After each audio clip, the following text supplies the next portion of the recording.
The Chicago Bears fall to 1-2 on this season of football after a loss. Let's call it a loss for now to the Indianapolis Colts, who were won the game. Come on, let's face it, we gave that game away, y'all. But we'll get to that. Let's chop it up. Let's just bring everybody in and get to it. Sports Chicago style. Sports, sports, sports. Sports Chicago style for me and you. All right, we got everybody on. We're just gonna get down and dirty and talk about the nastiness that is this Chicago Bears 2024 season and team thus far. Now, I don't I don't understand why Ryan Poles thought it was cool to keep Chris Morgan as his offensive line coach after he's developed no one. All the draft picks, such as Jatiri Carter or not Dieter Island, but the other kid, I don't Daniels, but he was here before, but he didn't resign, and then but we kept Tev, who got his ass handed to him a couple times today against the Colts, and then Braxton Jones was. And Braxton Jones, okay. And Darnell Wright was cool because we didn't have to say his name much. But then, Nate Davis and Shelton, the center, was like, and then Pryor was, I guess, better than Davis. So the protection of our first round generational talent quarterback is how the kids say sus. Or I would go as far as to say non existent. So you don't have time for him to process things, which leads into the offensive play calling that was beyond sus. It downright fucking sucked. And it's like, okay, so all right, Ryan Poles, you hired this dude as your OC. Matt Eberflus, more on him later, hired this dude as your OC. And we're seeing an offense that's trying to get too cute for its own good instead of just lining up and running a play. And then they're confusing themselves with the personnel and specifically the offense was rolling through the air. Caleb was getting into a rhythm, and we get to the goal line, and then we just take the ball out of his hands for four straight plays. What?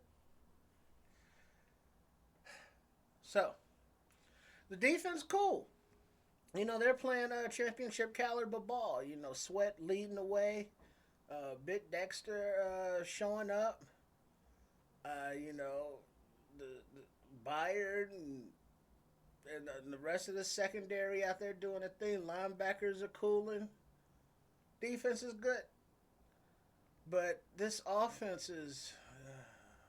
All right, yeah, I don't want to dominate the whole conversation. So, Coach, why don't you go ahead and give us your post game thoughts? When your chosen team that you follow, that you love, that you invest your time, money, emotions into, you brag about to your friends, relatives, right? And there is this level of incompetence from the top to the bottom, somebody ought to be fired, right? I do not know what Ryan Poles saw in this offensive coordinator of Shane Waldron, right? And I do not know why Coach Eberflus still has a job on this team? I do not know. Ryan Poles also made a mistake by not protecting this quarterback.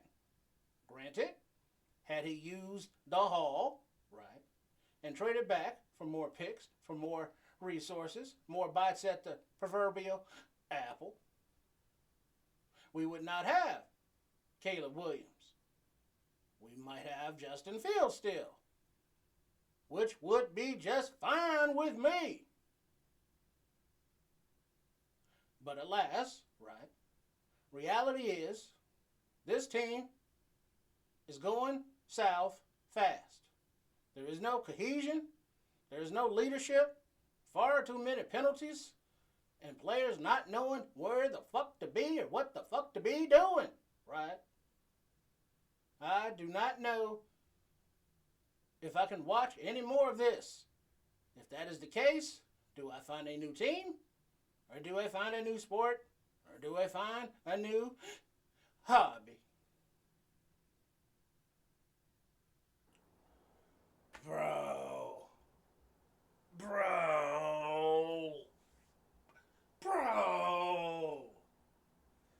I mean, like the Indianapolis Colts were like, hey, Chicago Bears, you want this game?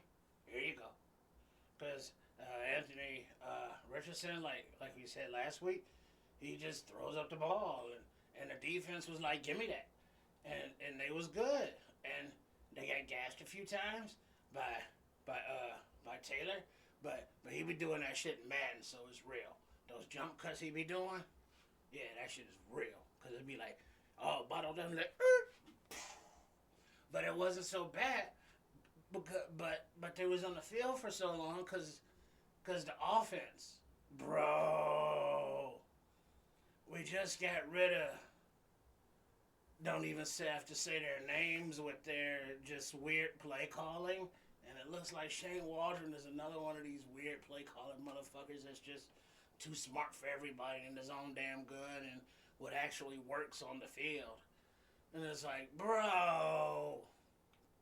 I mean, Gizmo wasn't horrible. I mean, he forced it a few times, and then he took a few sacks he didn't have to, and and he missed like a couple throws.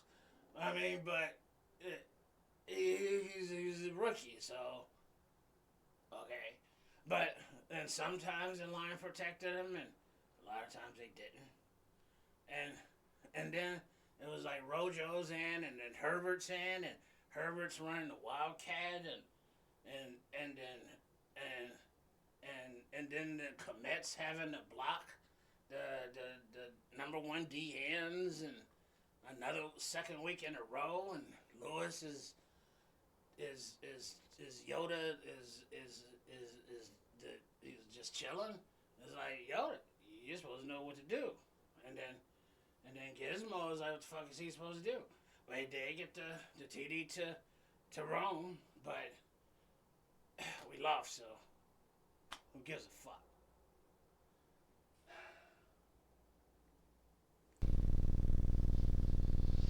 I do concur.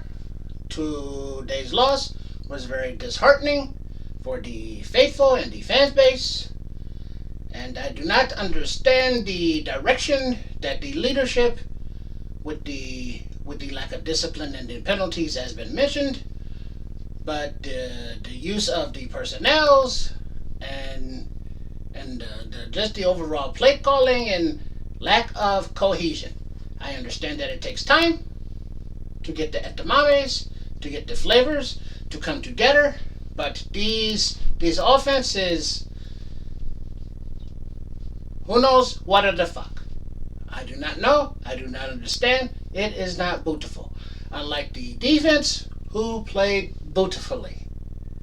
And I expect them to even get more better and be a championship type defense, to be, I don't know if wasted on this season would be the right word, as this offense does not look like they are up to carrying their portion of the load.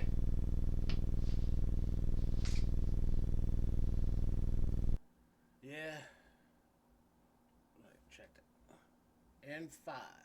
4. From what I'm hearing, the consensus is we suck. And it's going to be a long season. And, you look for the positives and the bright spots and things that can be built upon. And we all know that that's what the team and the coaches, are going to accentuate on the interviews and the press conferences and all that bullshit.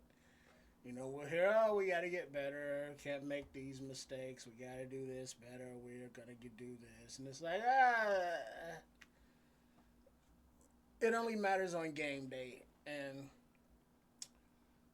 granted, this is only the second loss of the season against a team we're supposed to beat, but there's time to get their proverbial shit together on offense and figure out how to move the ball with regularity and consistency and still find some sort of identity in the process.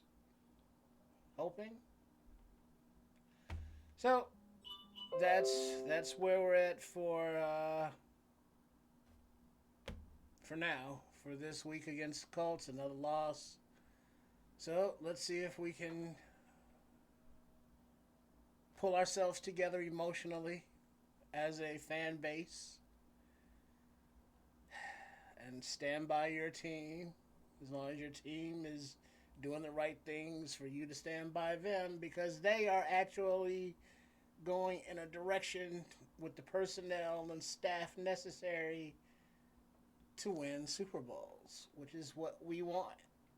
And this output today on the offensive side of the ball is not going to get us there. And it's a reality for some. It's just accepted by others. Whereas there's a portion of us that was like, we could do this. You never know. We could catch lightning in a bottle, with the rookie quarterback. And no. So thanks for joining us for this Indy Postgame, and I guess we'll have a pregame coming up this week for whoever the fuck the opponent is, and